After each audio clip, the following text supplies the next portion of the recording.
What's up, everybody? Today we're talking Premiere, Ken Burns effect, adding text, transitions, and so much more. Take out the recycling, and then we'll get started. Today we're going to use Premiere to make a PSA, a public service announcement. A PSA is an informational message used to raise audience awareness about an important issue or topic. Our topic today is going to be on single-use plastics. And here's a sample of what that will look like.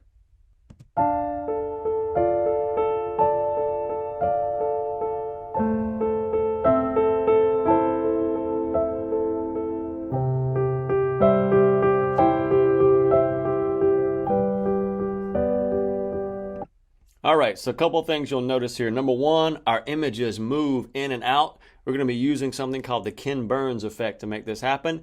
And you'll see we've got some on-screen titles, and we've got a slow movement to our images for dramatic effect. So all this is what we'll be working on, so let's jump into it.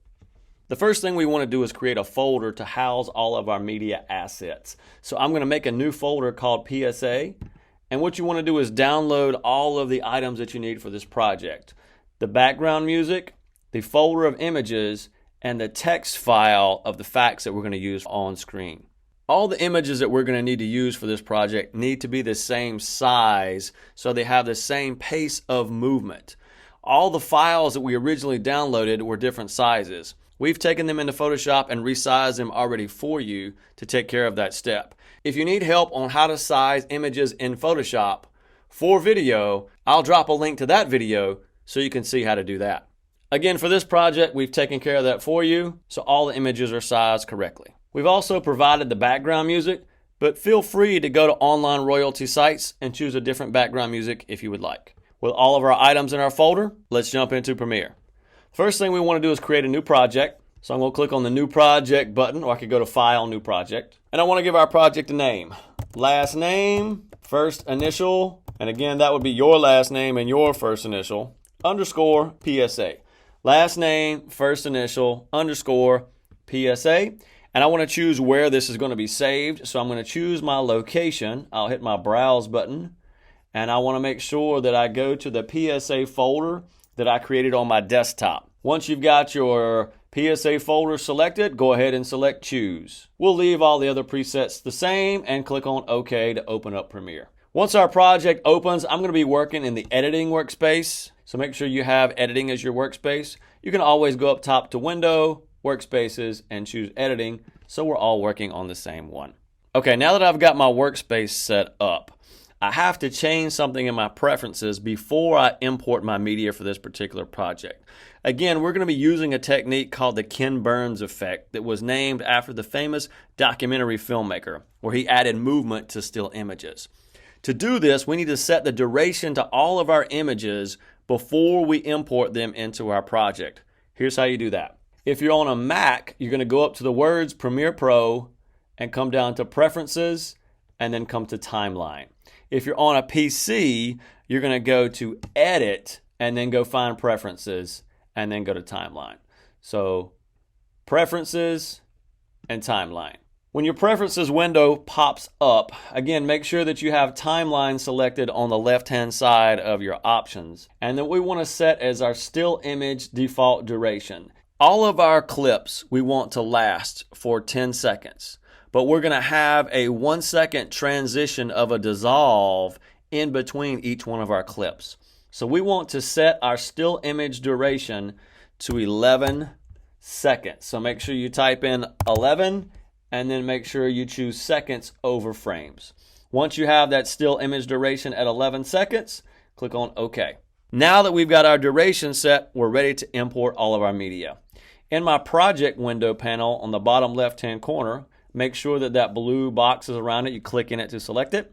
And I'm going to right-click and choose Import. From my Import menu, I want to navigate to that folder that I made that has all of my media. And I want to select the PSA Images folder. Hold my Command key on a Mac PC will be Control. And then click on the background music. I'm going to leave the text file for right now. And this is the project I've created, so I don't want to click on that. Then click on Import. Two items will show up here, whether you are in icon view, which is a visual of what we see, or a list view down at the bottom window so I could see by name of everything that's inside of my project panel. I'm going to go back to icon view because I want to be able to see the images. Now, anytime you have a folder, it's what's called a bin inside of Premiere, where you put all of your stuff, almost like tossing it into a plastic bin. That keeps all of my images together. If I double click on that, you notice it will open up a new window and it says bin on my tabs. I can click back on the left to get to the project of all of my assets, or I can click on the bin just to focus on the images that I'll be using for this project. All right, I need to make a sequence that's going to match all of my clips. Remember we said we sized these clips already for you. They're already 1920 by 1080, and I want to set up a timeline sequence that matches that. So here's how we do that. Go up to your top menus to File, come to New, and then go to Sequence. I could also hit Command-N or Control-N as my keyboard shortcut to get that.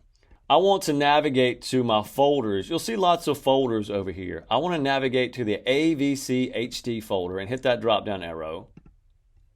And then I want to navigate to the 1080p and hit that drop down arrow. The one I want to choose is AVC HD 1080p at 30 frames per second. And if I look in the white box of my description over here, I can see those items.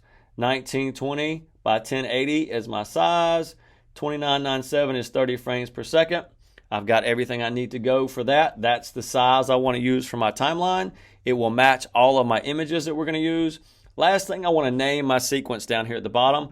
I'm going to give it the same name as our project. So again, that's last name, first initial, and again, that would be your last name and your first initial, underscore PSA, and then I'll hit OK. Now we have a timeline created over here for what we're going to use. Now, the only thing is I created my timeline inside of my bin. I want my bin to be just my PSA images and not my actual timeline itself. I want my timeline to appear with my project files. So I'm going to move this very easily. Here's how this works. I'm going to left click and hold. While I'm left clicking and holding, I'm going to drag up to that tab that says project. I'm going to continue to left click and hold, and you'll see visually it will change over. Still left clicking and holding, I'm going to come down into this empty gray area and let go. And now my timeline is located in my project window. So that I've got my images in my project window, my audio in my project window, and my timeline, my sequence in my project window. If I had multiple audio files, I would have a folder for those as well, just to keep everything nice and organized. Okay, typically we would work with our audio first and then edit our images or our video clips to the pacing or the beat of our audio. This case, we're going to do it a little bit differently. I know that I want all of my clips to be the same length, so I'm going to work with the video part first and then go back and add the audio at the end. I don't need all of these extra audio files because I'm only going to be working with A1, so I'm just going to click on the letters A2, A3, A4, A5, A6, or however many tracks you have down there. The only one we need to work with is A1. And then for video, we're actually going to work with 3 different video tracks. So V1 is already highlighted. I'm going to click on V2 to activate that and V3 to activate that. All right, the next thing we want to do is set up all of our times in our timeline where our images are going to change. And I'm going to use markers to do that to make it much easier. So every 10 seconds is where I'm going to set a marker of where my new image is going to come in. I'm going to use my time code, which is this blue numbers located in the upper left of my timeline. It reads left to right, hours, minutes, seconds, and frames. Now, if you notice, if I wanted to go over, I can drag this symbol that looks like a polygon. I can drag this polygonal symbol and it moves my playhead to increments in time. If I wanted to go to 10 seconds, I would drag it to 10. Notice that's really 10 plus 2 zeros, so it's about 1,000. So as I move in increments of 10, that's what I'm going to do, is set that to thousands. Now, instead of dragging this and trying to find the spot the whole time, I'm just going to type it in. So I'm going to click on that blue time code. I'm going to type in 10 because that's 10 seconds of where I want to go. Remember, I've got to have those extra 2 zeros, which is my frame, and then I'm going to hit return. And that's going to knock me over 10 seconds. Now I'm going to hit the M key on my keyboard to add a marker at that point in time. That's where I'm going to change from my first picture that's going to start at 0 to my second picture at 10 seconds. I want to move forwards again. So I'm going to go 20, because I want to go 20 seconds, 2 zeros for the frames, and hit return. That's going to move my playhead over to 20 seconds. And again, I'm going to hit my M key for marker on my keyboard. Continue to do this all the way up to 80, which is going to give us a total length of 1 minute and 20 seconds. So let's continue every 10 seconds up to 80. So I'm going to go to 30, hit a marker. I'm going to go to 40, hit a marker.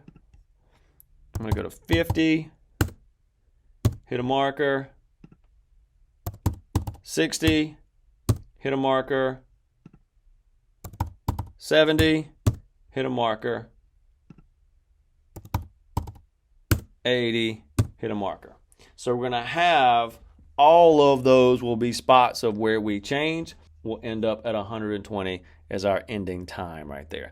We're going to have 8 total images that we're going to use for our video.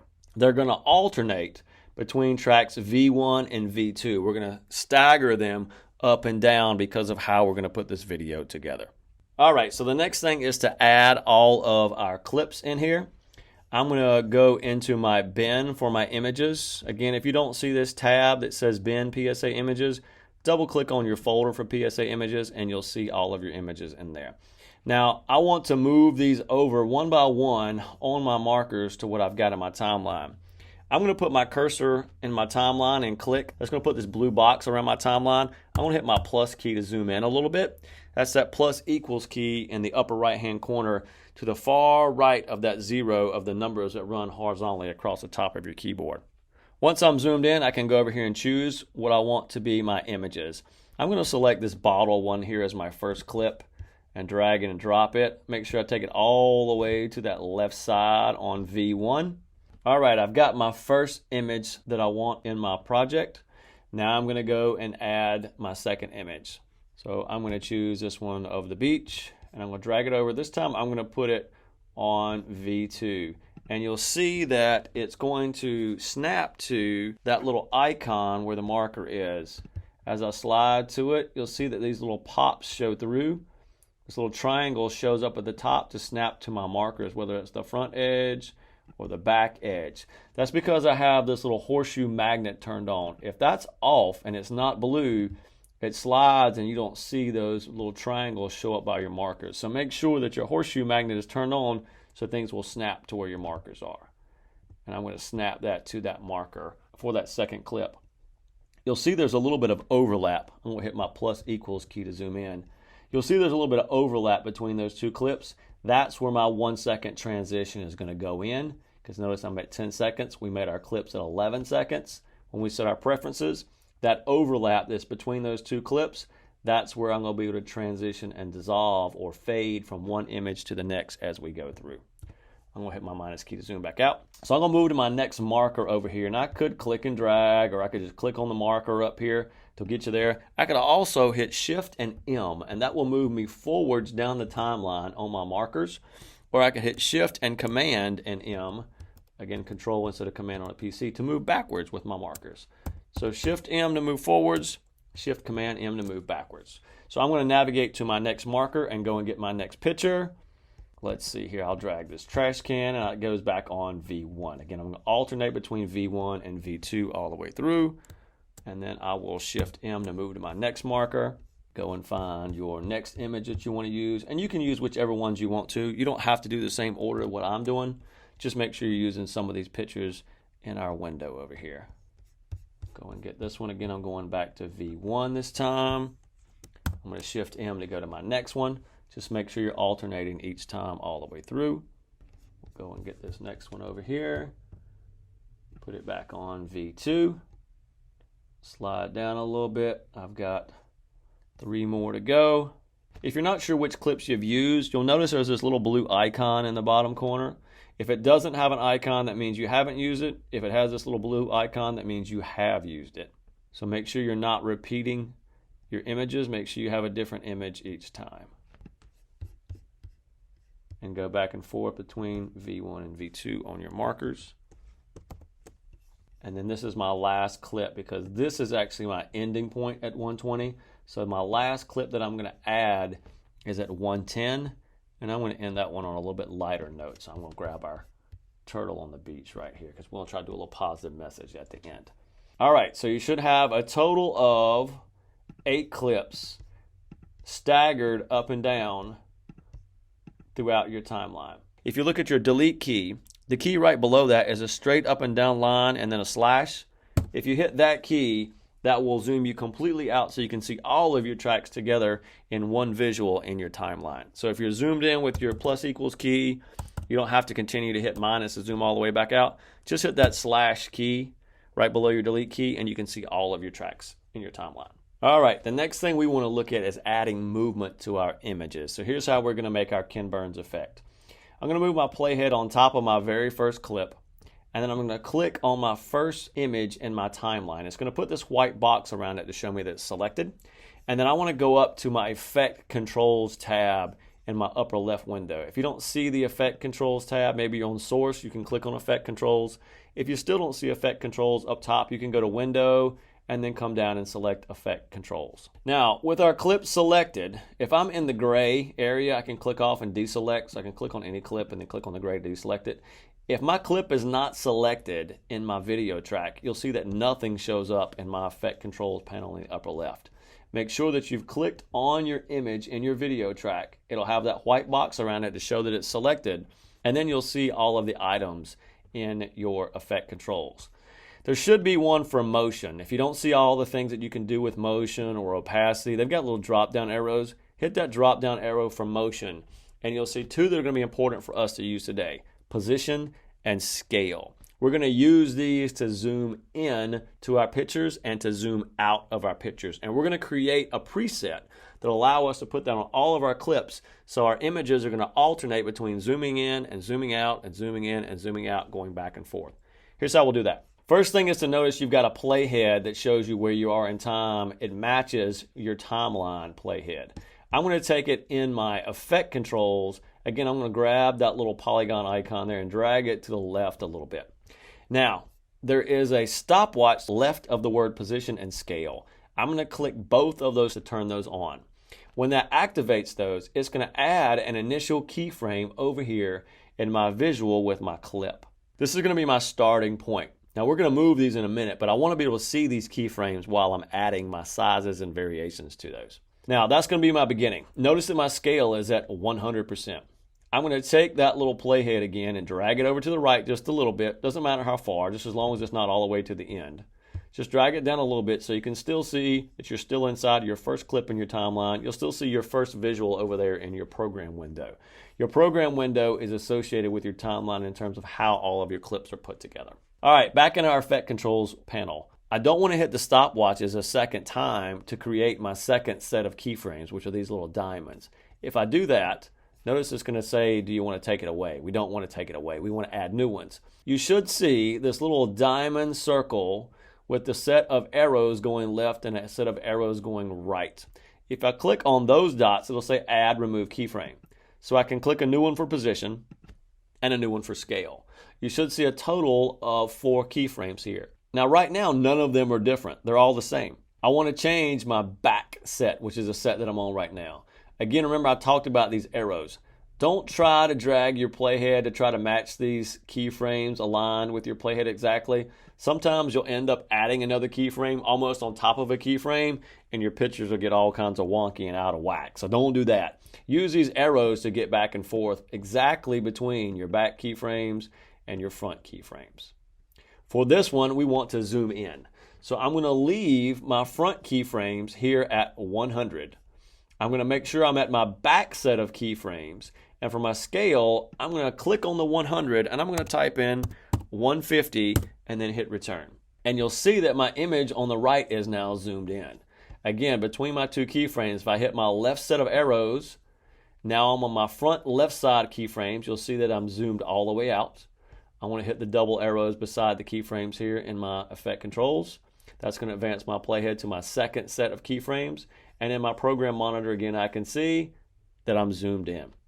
Now, once I've got those 2 set, I need to slide these keyframes to the beginning and the end. Here's how I do that. I'm going to position my mouse somewhere in the gray area to the right of my far right keyframes. I'm going to left click and hold and I'll get a plus.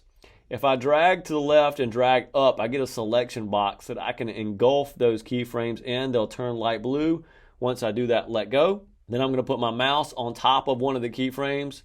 I'll get the selection tool, that arrow tool, and I'm going to left click hold and drag both of them. Since they're both blue, it'll take both of them at the same time. I'm going to drag them all the way to the right, and they're going to turn into triangles instead of diamonds.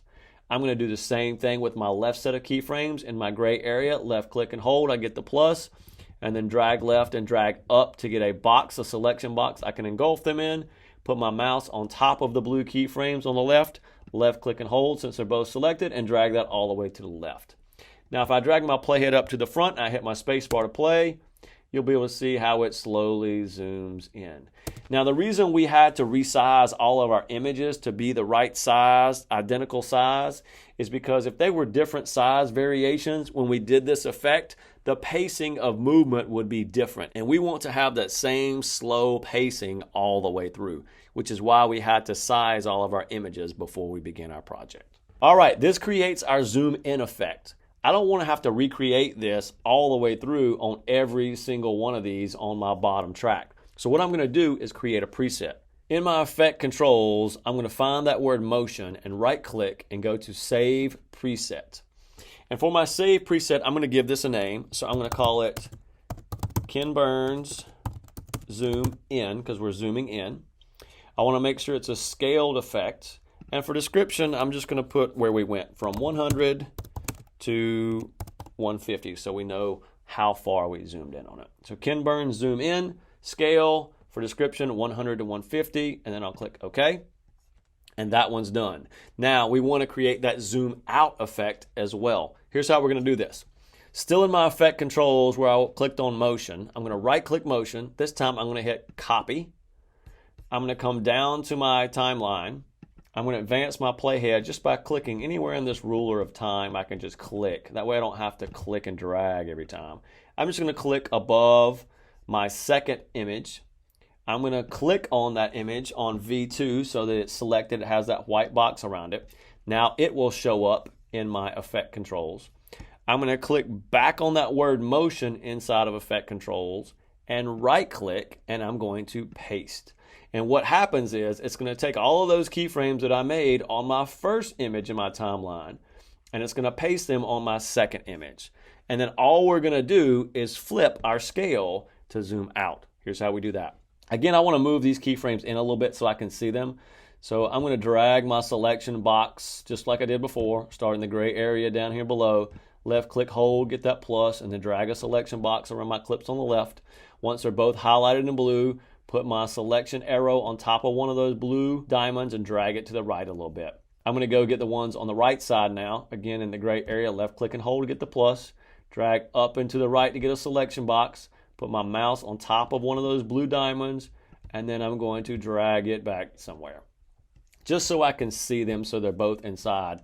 When they're all the way to the left and all the way to the right, they're on this previous image and this next image because that's the last of our frames, okay? So we want to make sure that we have our playhead on top so we can see our image in our program window, and our keyframes are moved in so we can make our adjustments.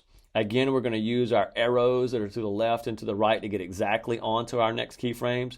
So I'm going to move to my far left keyframes, and this one says 100 for my scale. I'm going to click and change that one to 150 and hit return, and you'll see I have a zoomed in image now in my program window. I'm going to go back into my effect controls panel and hit those arrows on the right to go to my far right keyframes. This one says 150. I'm going to click it so it's highlighted. I'm going to type in 100 and hit return. And now in my program window, you'll see a zoomed out. And again, I can go back and look at my effect controls and hit my arrows to see my left arrows. I'm zoomed in at 150. My right arrows, I'm zoomed out at 100. That's going to create my zoom out effect. And again, I need to move my keyframes to the beginning and the end. So I'm going to click below again to deselect everything. Left click hold to get my cross. Drag out a selection box to engulf my left two keyframes. Then put my mouse right on top of it and drag those two all the way to the right. I'm going to click again in the gray area below. Left click hold to get the plus. Drag a selection box around both of my keyframes on the right, and then drag those all the way to the right. Now when I move my playhead, you'll see that my effect is that slow zoom out. Again, space bar to play, spacebar to pause. So now I've got a slow zoom out effect. Now I want to make this a preset as well so that I'll have a zoom in effect and a zoom out effect. Come back up to motion in my effect controls, right click and save preset, and we'll call this one Ken Burns Zoom Out. Again, make sure it's at scale, and our description this time will be 150 to 100 since we would reverse that one for our zoom out effect. Once we've got everything labeled in there, click on OK. And now our presets are made that we can now go and add to all of our clips in the timeline without having to recreate that from scratch. Okay, so where did those effects go? If you look back in your bottom left window where you have your project and your bin, I'll show you where we can find those presets. In the upper right corner of that bottom panel, hit that double arrow that you see, and then come down to Effects. When you go to Effects, that first folder says Presets. Hit that drop down arrow and you'll see the Ken Burns effects that you just added for zoom in and zoom out. Now all of our images that are located on V1, we want to add that zoom in effect to. So we've already got it on our first clip down here in our timeline. I just need it to be on these last three. There's a couple ways we can select these. I could start again down here in my gray area and left click and hold and make a selection box around those bottom ones. Don't go up too high though or you'll get the ones on V2. I could select just those bottom three and then they would be selected that way. Or I'm going to click off down here in the gray to deselect to show you. Your second tool on your toolbar is the Track Select Forward tool. Keyboard shortcut is A. Wherever I put my mouse, I'll get a set of double arrows, and then anything I click on with those will select everything going forwards. Now notice it also selects everything on track 2 if I do that for video 2. Let me come down and deselect everything again. I'll go back to my selection tool and deselect. But if I select that track forward tool again, and I put my mouse over top of a clip on V1 and I hold the shift key, now you'll see you get one arrow versus two. Two when I don't hold shift, one when I do hold shift, and now if I hit that arrow and I click, you'll see it's only going to select all of the images going forward from wherever that arrow is on only that one track by holding the shift key. Either way is a way you can select all of the clips going forwards that you need to get. Once I have all of the clips needed, I'm going to go back to my arrow to my selection tool. I'm going to go under my presets for my Ken Burns Zoom In. Since all of my clips are highlighted, I'm going to left click, hold, and drag, and I just drop it on that very first one that's selected, and you'll notice that all of them activate the rest of the way down. Once I get it there, I'll left click, hold, and then drag and drop, and now that effect has been added. Zooming in, move forward to the bottom one, zooming in, move forward to the bottom one, zooming in. So all of those now have my zoom in effect very, very easily. I'm going to do the same thing to the top, but with the zoom out effect. All right, so let me deselect. Now I'm going to hit my A key to go to my track forward tool again on my toolbar. We've already got this effect of the zooming out on our first clip on V2. So I want to go to clips 2, 3, and 4 on V2. So I'm going to put my mouse of my double arrow on top of that second image on my V2 track. I'm going to hold my shift key so that I only get the one arrow versus two. And then while holding shift, I'll left click one time. And that's going to select all of my images on V2 from there to the end of my timeline. Then I need to hit my V key as in victory to go back to my selection tool, or I can click on it at the top of my toolbar. Go back to your presets under your effects. Find the Ken Burns Zoom Out effect this time, because remember, everything on V2 should be a zoom out. Left click, hold, and drag over to my sequence. Place it on top of that first one that's highlighted on V2, which is clip 2 for V2.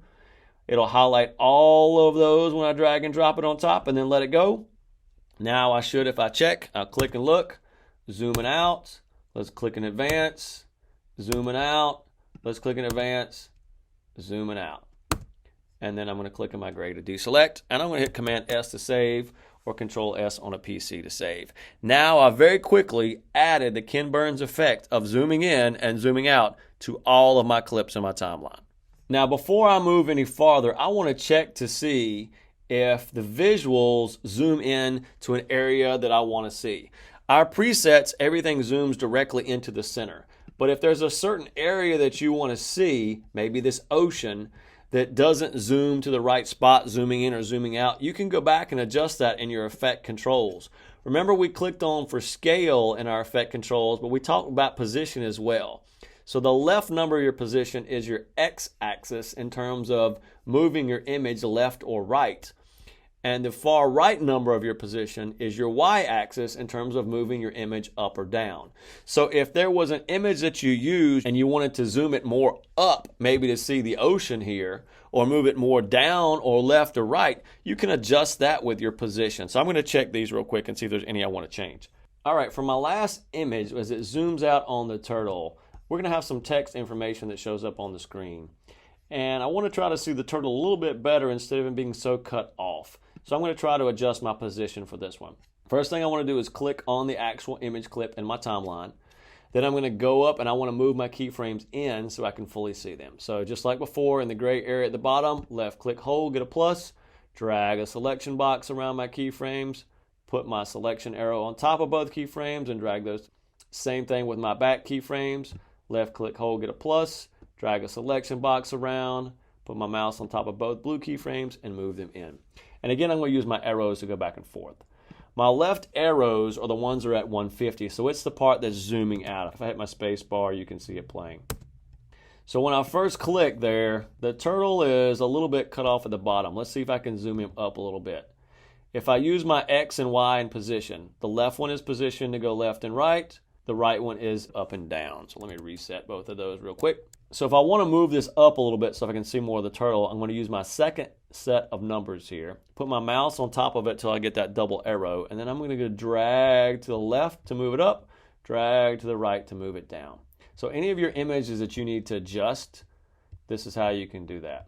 Remember, you cannot adjust the scale. I don't want to go that far, right? Because I don't want to see the black at the bottom. Same thing, I wouldn't want to go so far where I see the black at the top. And the scale, we have to leave at 100 and 150. But now I've moved it so my turtle starts a little bit more so I can see him when he first comes on the screen. As opposed to before, when it first started, he was more down in here a little bit and I couldn't quite see all the turtle. So I'm going to adjust it. If you've got any images that you need to adjust, use this X and Y on the part that is zoomed in to do so. And you can make those changes so you can fully see your image more. Once you've made those adjustments, if you're going to make any, we've got to move our keyframes back. So again, I'm going to left click hold, drag a selection box, move those keyframes on the left all the way to the far left. Left click hold, drag a selection box around my back keyframes, drag those all the way back to the right. And now when I play, you'll see I can see more of my turtle and my visuals are all set up nice and neat and clean. And now I want to add a transition of a cross dissolve to make a nice smooth fade as it changes from one image into the next image. All I need to do is add the transition to my clips on V2. I don't need to add it to the clips on V1 because it goes into V2 and out of V2 every time it changes from clip to clip. So here's how we do that really easily. I'm just going to lock V1 by clicking the lock to the left of track V1. Then I'm going to hit Command A or Control A. And what that's going to do is select everything, A for all, in my entire sequence. Now I could go back up here and go to my track select forward. I just like keyboard shortcuts because they're faster. So Command A, once this is locked, will do that. If I didn't have it locked and I hit Command A, notice it selects all of everything on all of the tracks, okay? I don't want to do that. So again, I'm going to click in the gray to go off of that. Make sure we hit the lock on V1, hit Command A to select everything. Now here's what's cool. If I go back to my effects in the bottom left corner, now remember we're on effects, not effect controls, but effects in the bottom left panel. I'm going to close my presets back up. And I'm going to come down to video transitions and hit that drop down arrow.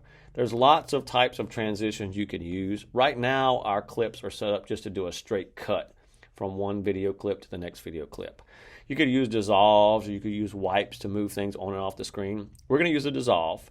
And we're going to hit the drop down arrow for dissolve. And there's different types of dissolves, but this cross dissolve, if you notice, has a blue box around it. That means it's the default transition, that cross dissolve. Now I could take this cross dissolve and left click and drag it over to each one of my clips, just like I did the Ken Burns effect. But here's what's really, really cool because it's the default. With all of my clips selected in my timeline, I'm going to click back and so my timeline has the blue outline around that box. I'm going to hold my Command on a Mac, Control on a PC, and then tap the D key, D as in dog, D as in default. And notice at the beginning and the end, it put my transition all the way through.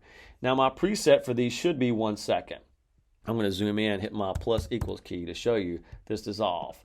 If I double click on this dissolve, it's going to show me the duration is at 1 second. You can also see, I'm going to click back off of it. If I click on the actual dissolve itself, it turns kind of a grayish color, and I can see the duration in my effect controls window as well.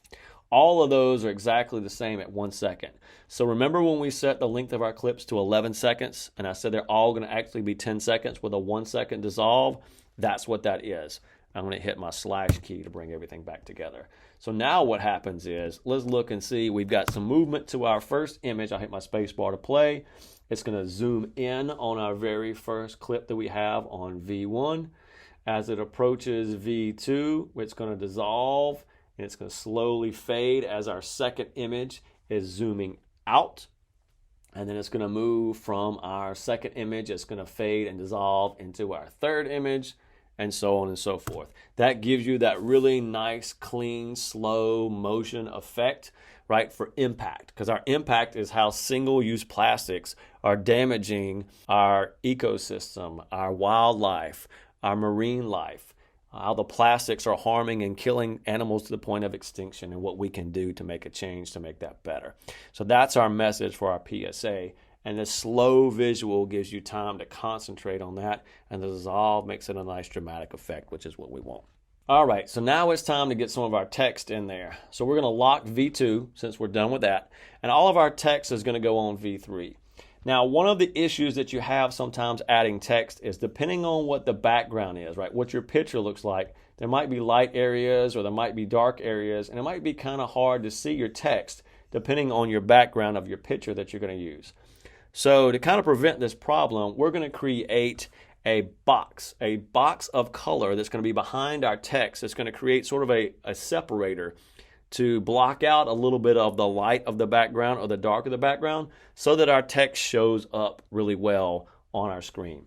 Before you add any text onto a video, you want to make sure you're working in your safe areas. And so we need this little icon right here called Safe Margins that I'm looking at. If I look at my program window on the right, I've got a series of tools that I can use down in here. One of them is a little monitor called Safe Margins. You may not see this on yours, so here's how you get it. If you follow along horizontally where all of those tools are at the bottom of your program window, there's a plus in the far right called Button Editor. If you click on that plus, you'll see a bunch of different icons that you can drag down to your tools that are located below your program window. The one that you want is that one that says Safe Margins. So you want to left click and hold on that and drag that down to your toolbar somewhere. And then once you get it down there, you'll let go and then you'll hit OK. And now you'll see this looks like a square inside of a square icon as your tools called Safe Margins. Click that to turn that on. And you're going to get a series of lines that show up, 2 boxes on your program screen. Now these don't actually show up when you export it. They're just visuals to help you. The outside box is what's known as your action safe area, and the inside box is what's known as your title safe area. You always want to make sure that your text is not too far to your edges, so you have a good margin around there so it doesn't take a chance of getting cut off. And your action safe is to make sure that you never use anything too close to the edges that might get cut off. Again, both of those are based on the screens that they're being viewed upon. All right, so now let's make this text box that we're going to make. And let's make our box behind it where we're going to put our text in. All of this is going to be on V3. So again, make sure that in your timeline, V3 is the only layer that you have unlocked. We still haven't added any audio yet, so we don't have that down there yet. But V1 and V2 are locked. Looking at your toolbar in the middle, you should see 1, 2, 3, 4, 5, 6 tools down. You should find your pen tool. Well, there's a little arrow in the corner. What that arrow means that there's more than one tool on that menu item. If I left click and hold on my pen tool, you'll see there's the rectangle tool and the ellipse tool. We're going to make a rectangle box behind our text. So choose a rectangle tool and you'll see the tool changes to a square. I'm going to come up here onto my program window screen. Notice there's a line right at the halfway point of my text box. I'm going to make a box at about where that line is, starting from my action safe far left. I'm going to drag all the way across to my action safe far right, and I'm going to drag all the way down to my action safe bottom area. So here's how we do that. Put your mouse lined up on that outside box, lined up with that halfway point mark where that little plus is. Left click hold. While you're left click holding, drag all the way to the right, to that far right side of that action safe box. Continue to hold, drag all the way down to that bottom action safe box, and then let go. Now what it's going to do is it's going to add a graphic down here. That graphic is going to be the same length of our clips that we made assigned at the beginning, which was 11 seconds. And it's going to show up wherever I have my playhead. So if your playhead was way down here, that's where it's going to show up. If your playhead was at the beginning, that's where it's going to show up. My playhead just happened to be here. It doesn't matter because we're going to move it, so it's okay. So wherever it showed up, that's your box. Now if I needed to adjust this box, I could go back to my arrow tool, my selection tool. Now here's a cool little trick. I'm going to put my mouse over top of my program window, and I'm going to hit my tilde key. Right below your ESC key is a little curved horizontal line called the tilde key. I'm going to hit the tilde key, and it's going to zoom in to wherever I have my arrow. So if I need to adjust these, you'll notice if I put my mouse in the corners where the dots are of my box that I created, I can move them in or out. I can move them up or down. I can make adjustments if I need to. So if I went too far below my line here, I can get that double arrow and then I can move it back up. So you want to make sure that this box you created goes from my far right box safe area to my far left box safe area. Extends to that halfway point where you see that little hash mark line on my inner title safe box, and it goes all the way to the bottom again of my bottom action safe area. Once you've got that lined up, hit that tilde key again to go back out of it, so we're back to our entire workspace. Now the other thing I want to do is, this is a solid box. I want to be able to see through what I've got here. So with this selected, again in my timeline you'll see it says graphic now, and again I've got my white box around it. If you've clicked off of it, just click back on the graphic so it's selected, you'll see the white box. And come back over to our effect controls on the left. Before we worked with this motion where we adjusted our scaling and maybe a little bit of positioning. This time if you look above that, we've got vector. We've got a vector motion and we've got a shape. So this is our shape right now. It has its own little drop down arrow, and you can see there's a fill. Right now it's gray. I'm going to change that to white. Left click on that fill box. Your color picker will pop up. And I'm going to take this little circle that's in here. Notice I can click and drag, or just click and it changes color. I'm going to drag it all the way down to that bottom left hand corner. F all the way there, and that makes your solid white, and then hit OK. And then I want to change the transparency of this shape. So if I continue to scroll down over here, that was our appearance is where we were. You should have one for opacity. And I'm going to change that opacity from 100% by clicking on it and typing in 25%. So now I've got sort of this washed out, faded look of this box. And my text is going to show up on better because it's not going to be drowned out by the color, but yet I can still see through. I'm going to navigate back to my PSA folder that I created earlier. And inside you'll find that text file. I'm going to double click on that to open that up so that you can see all your information. Now all of the informational facts that we found came from the two sites that are listed here, from the Plastic Free Challenge to the Plastic and the Ocean Statistics. We've given you a couple of these to use for this project, but the main goal is to do a little bit of research as well. So you want to have a different fact appear on every single one of your images that are going to appear in your video. We've given you just a couple, but your job is to do some research on these websites and add in a couple of other facts so that your entire video is filled with facts all the way through. Our last clip we're going to use on how you can make a difference, how you can get involved. And so this is the website to greeneducationfoundation.org, and this will be the text that we'll put on our last screen. The first thing we want to do in our PSA is define what our issue is. And this definition is going to tell us what single-use plastics are. So we want to highlight that text and we want to copy it. So I'm going to Command-C or Control-C to copy it. And then I'm going to go back to Premiere. Now I'm going to make a text box on top of my window that I have on my right-hand side of this box that I'm creating for opacity.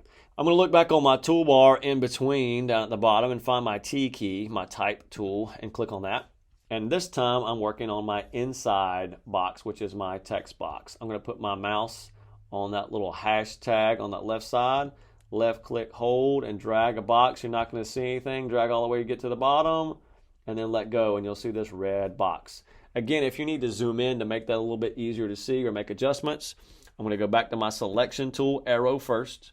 I'm going to put my mouse over top of my program window on the right. I'm going to hit my tilde key, And this one has circles as opposed to squares to adjust.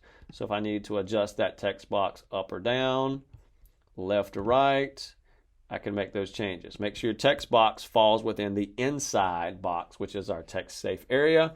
Once you've made any changes you need to there, again, you'll hit your tilde key to go back out. Now we can add our actual text in there.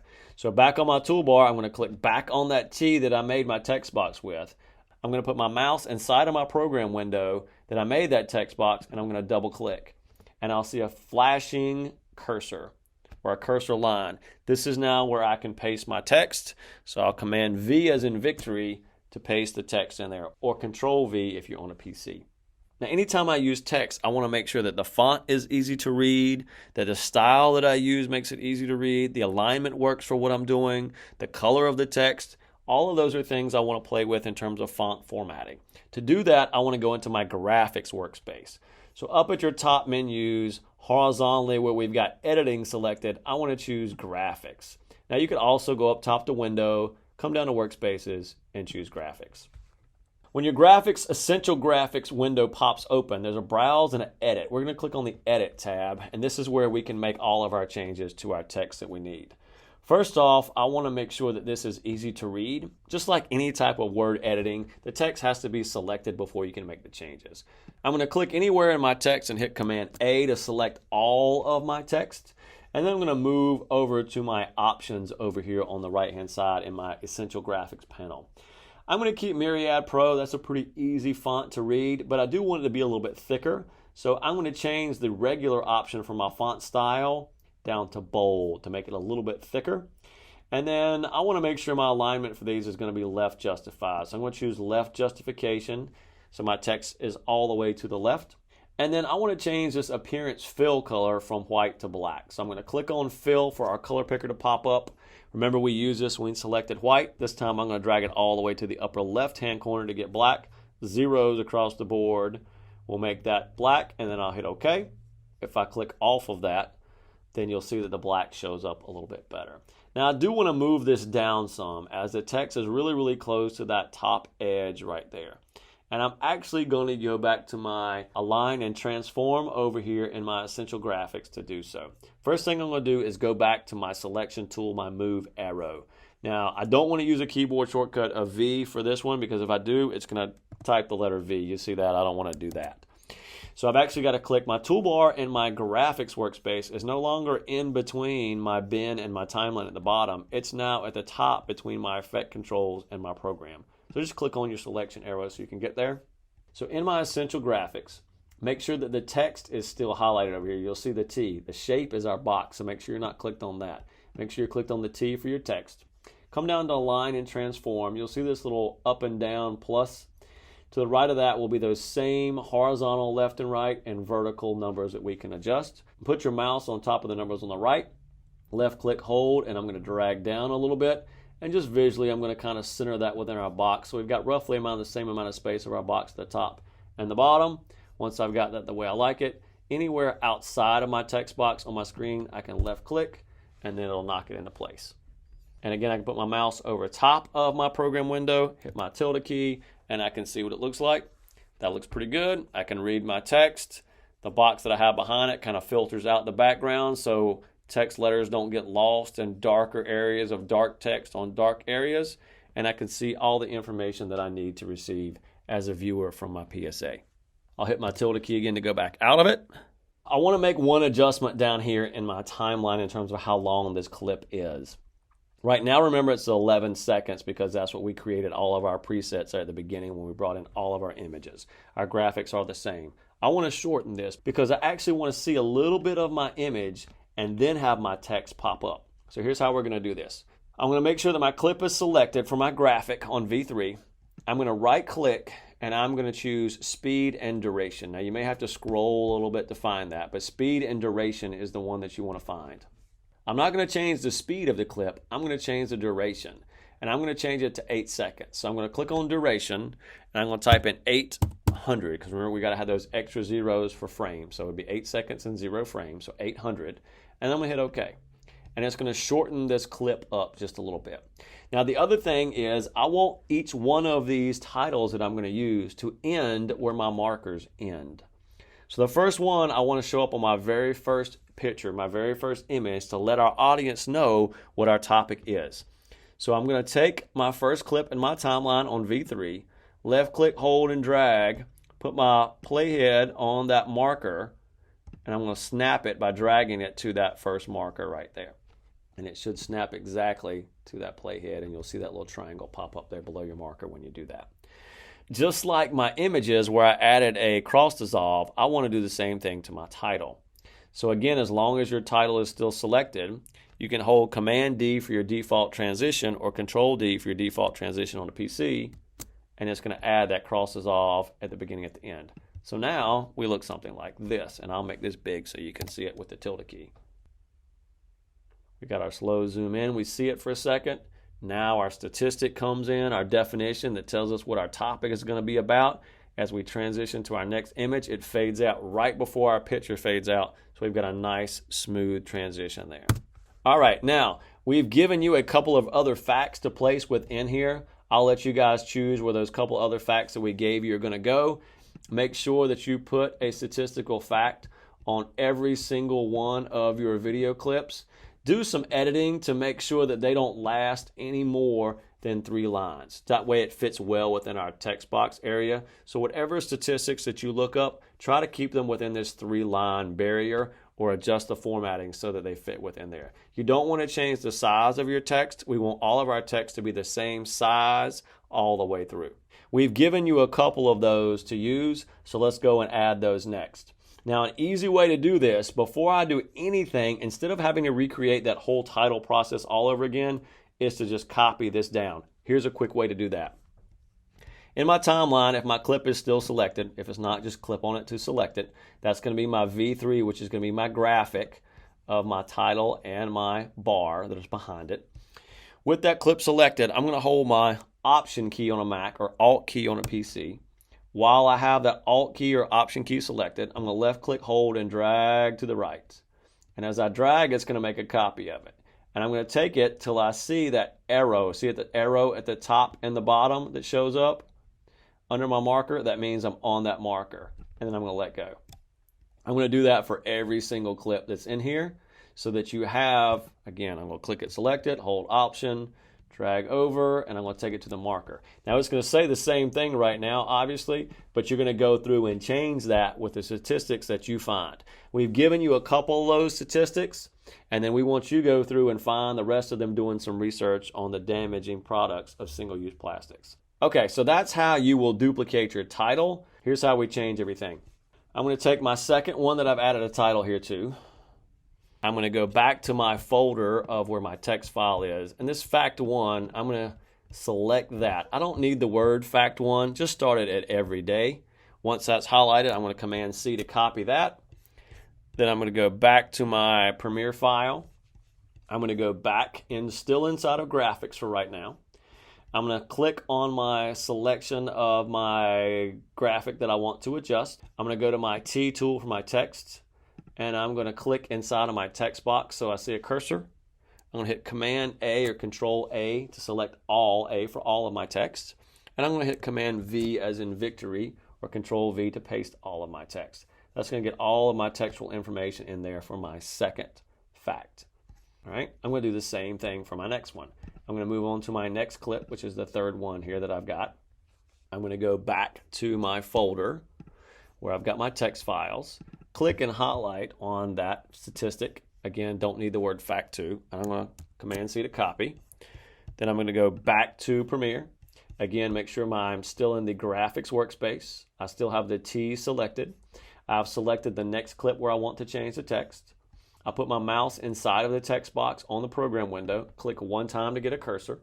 Then I'm going to select all of that text by Command A or Control A. Then I'm going to paste my new text with Command V as in victory or Control V if you're on a PC. And now I've got my second and my third statistic in there of the ones we've given you. Again, we've given you the definition and we've given you a couple of statistics for you to use. You'll go fill the rest of it in. Let's talk about the ending real fast. let's go and get our ending text that we've given you. This is how we can make a difference, right? Where we can reach out to the Green Education Foundation. I've got 3 lines of text that are stacked on top of each other for this one. So I'm going to left click, hold, and drag to copy there to select my text file. I'm going to hit Command C to copy that ending information.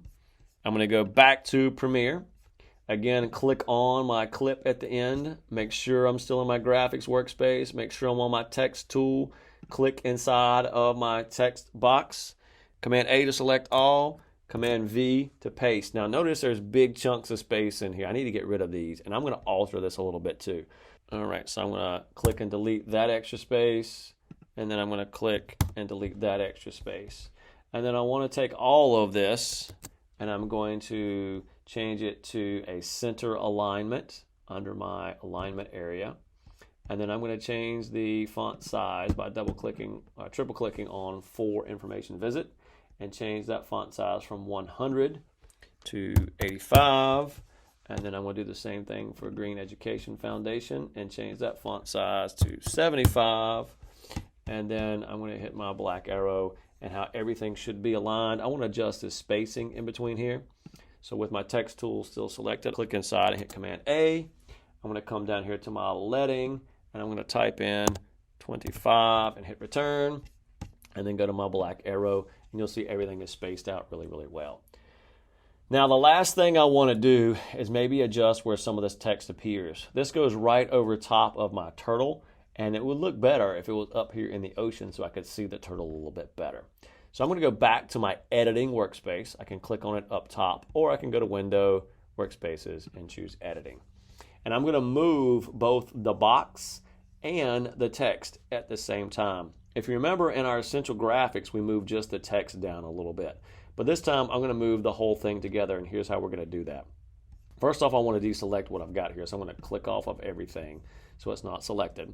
Then I'm going to click back on my clip so that the clip is selected, but not the items of the graphic. If I move back to my effect controls, remember we played with this shape a little while ago to change some things in terms of our appearance and our opacity. I'm going to hit that drop down arrow to close that. I've got the text you'll see is written right here above that. But then above that, I've got graphics and I've got vector motion. Realize that's different from video motion. Video motion is how we made our clips move in and out. But graphics vector motion is how we can move our graphics around on our screen.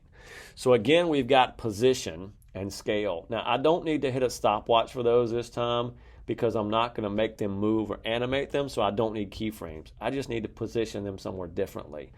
So I need to move this up so that my text box appears with my text above my turtle.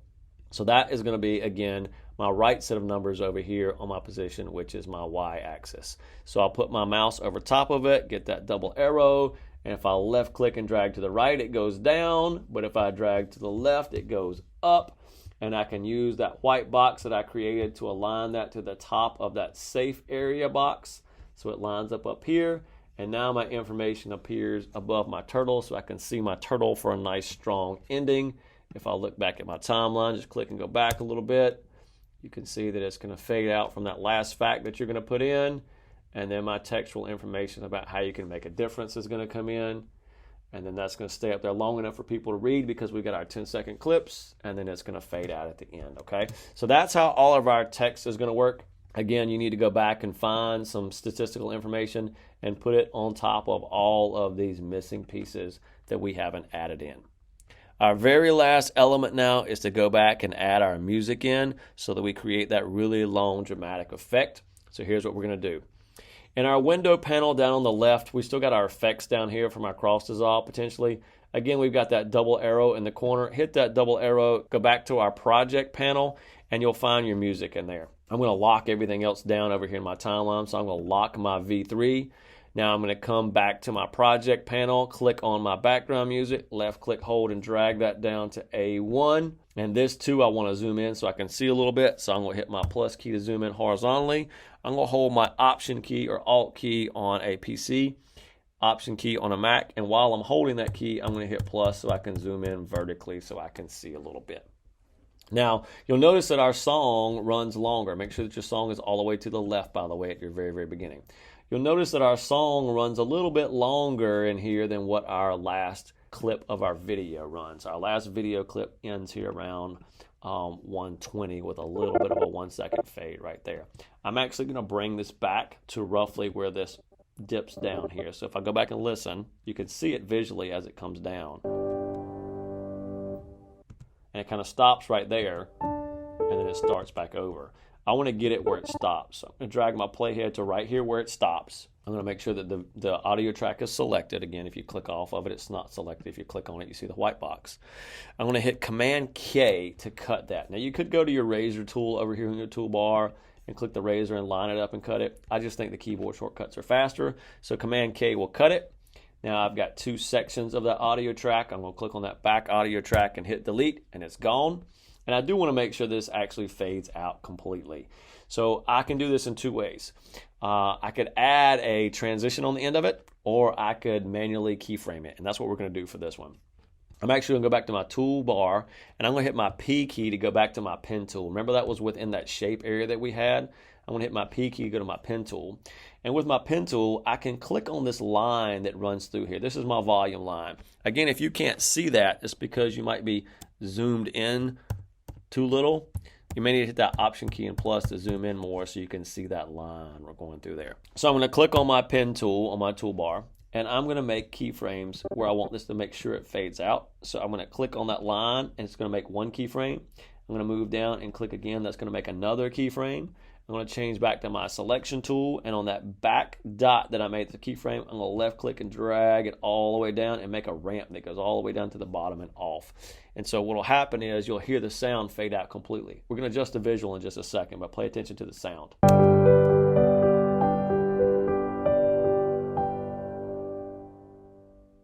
So as you pay attention to the sound, you see it completely fades out, right? Now we do want our last image to end at the same time. I'm going to use my up and down arrow keys on my keyboard to make sure I get to exactly endpoints of where edits occur. So I want to get to the end of my audio right here. I'm going to go ahead and lock that audio. And I'm actually going to go back and unlock V2 and V3 because I need to cut those at that point in time. So I'm going to select those and then hit my Command K key again. And then these back pieces over here, I'm going to drag a little selection box around. We talked about that earlier. So they're both highlighted, and hit delete. And then I'm going to click on both of those so they're selected. And I'm going to Command D again. And that's going to make my default so that it's going to fade out. So now let's just see how that last piece looks.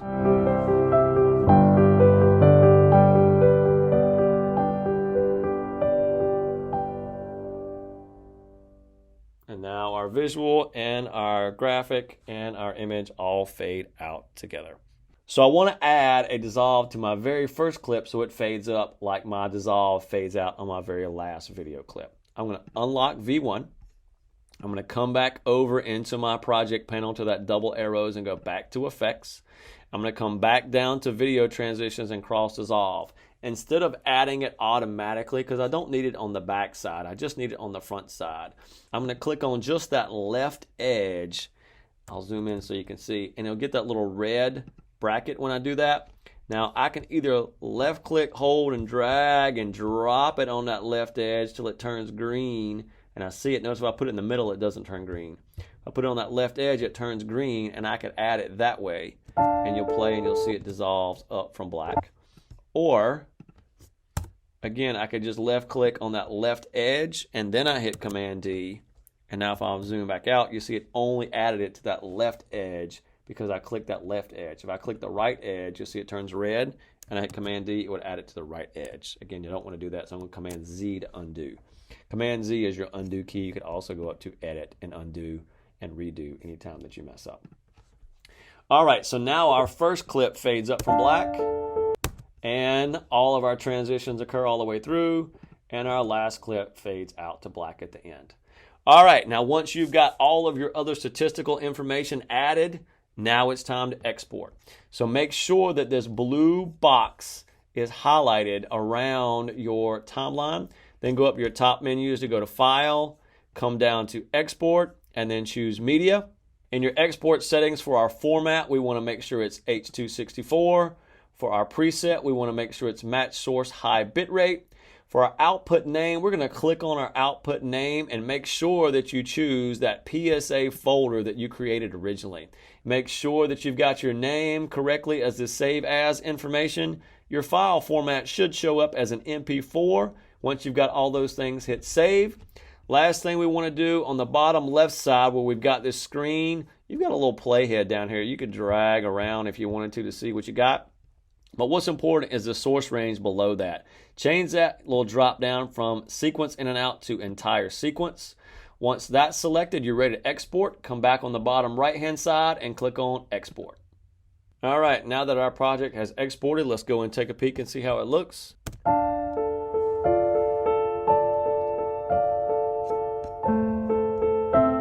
This would probably be another one that I would move up to the top, just like we did the one of the turtles. So as you go through and you look at all of yours, if you see any of these you need to move around to the higher or lower spots, please feel free to do that to make your video look a little bit better.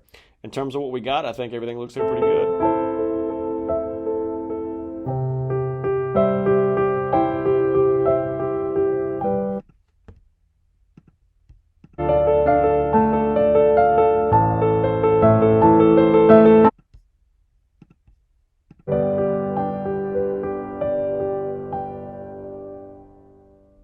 All right, so that is how you create the Ken Burns effect in Premiere and how you can add some text and separate that text by putting a box behind it.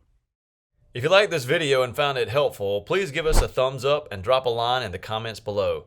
Make sure to hit that subscribe button and turn on the notification bell for alerts of when new videos are posted. Thanks for watching, and until next time, happy creating.